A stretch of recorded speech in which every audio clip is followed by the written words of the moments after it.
16 décembre 1970. Un groupe d'étudiants en psychologie de l'université de Nanterre vient de déposer une demande officielle pour que soit intégré un cours de parapsychologie crédité au sein de leur cursus. Ces militants, dont certains n'avaient pas la vingtaine, ne se doutaient pas du calvaire administratif dans lequel ils mettaient les pieds. Après 2 ans d'efforts, beaucoup quitteront cette lutte dépités. Cette rébellion s'inscrit peu après mai 68, le mouvement social le plus important du XXe siècle. Initiée par une révolte des étudiants parisiens, cette crise fut à la fois culturelle, sociale et politique. Le mouvement a précisément démarré à l'université de Nanterre, Paris 10, avant de s'étendre aux autres universités. La jeune université de Nanterre était née en 1964 dans une volonté de modernisation et de rupture avec l'archaïque Sorbonne. Elle fut construite sur un terrain vague qui servait toujours de bidonville. Toutefois, cet élan vers le changement ne sera pas suffisant pour que la parapsychologie puisse s'y imposer. Le corps enseignant opposa une résistance farouche à cette demande d'un cours de parapsychologie. Certains professeurs, influencés par la littérature sceptique, considéraient que cette discipline n'était qu'une pseudo-science. D'autres pensaient même que son introduction au sein du cursus allait compromettre l'ensemble du département.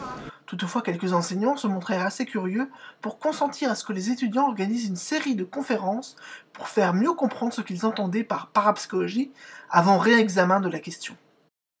C'est ainsi que le 25 janvier 1971, le physicien Henri Marcotte anima une conférence devant 400 étudiants de la faculté des lettres et sciences humaines de Nanterre. Sauf que sa démonstration, qui impliquait un test de télépathie faisant participer toute la salle, tourna rapidement à la farce. Les étudiants se virent offrir une seconde chance le 3 mai avec l'intervention du professeur allemand Hans Bender sur le thème des maisons hantées, devant un public plus restreint. Comme le dira l'étudiant en médecine François Favre, Bender incarnait un modèle pour ses apprentis parapsychologues, tant par sa professionnalité que par son humanité.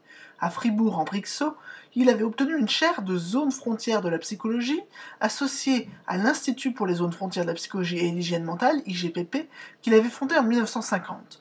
C'était donc un des rares universitaires européens à œuvrer ouvertement dans ce domaine.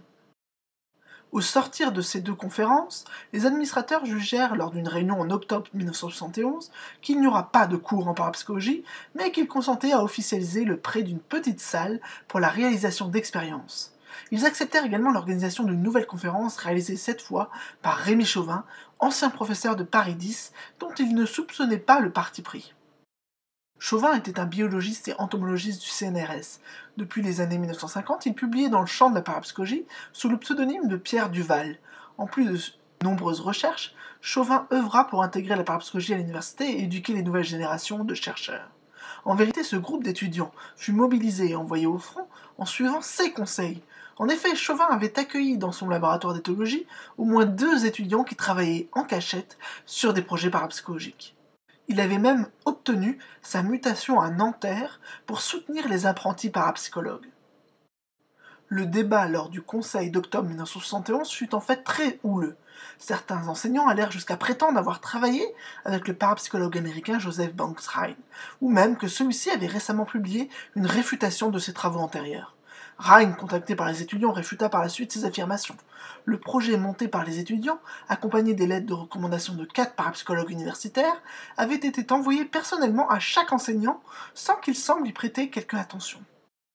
Les enseignants restèrent cois lorsque les étudiants leur proposèrent de superviser et critiquer les expériences réalisées chaque semaine dans les locaux de l'université depuis 1970. Il s'agissait pourtant de protocoles de haut niveau. Outre les réplications des recherches de Rhine sur l'ESP, avec une variation des supports, les étudiants reproduisaient les études de PK avec souris de Chauvin et Mayer, récompensées par le McDougall Award, alors la plus haute distinction pour la parapsychologie expérimentale. Dans cette expérience, des rongeurs en cage devaient éviter des chocs électriques aléatoires en usant de leur capacité psy. Agacés, les étudiants attendaient une réponse ferme. Ils employèrent diverses stratégies pour mettre la pression sur le corps professoral.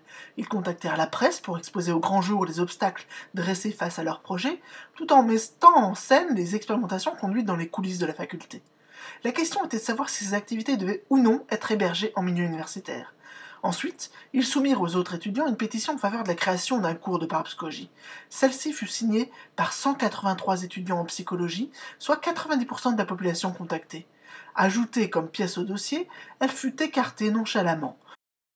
Les efforts des étudiants étaient déviés par l'appareillage administratif qui repoussait de séance en séance, et avec des justifications décourageantes, le moment de prendre véritablement position.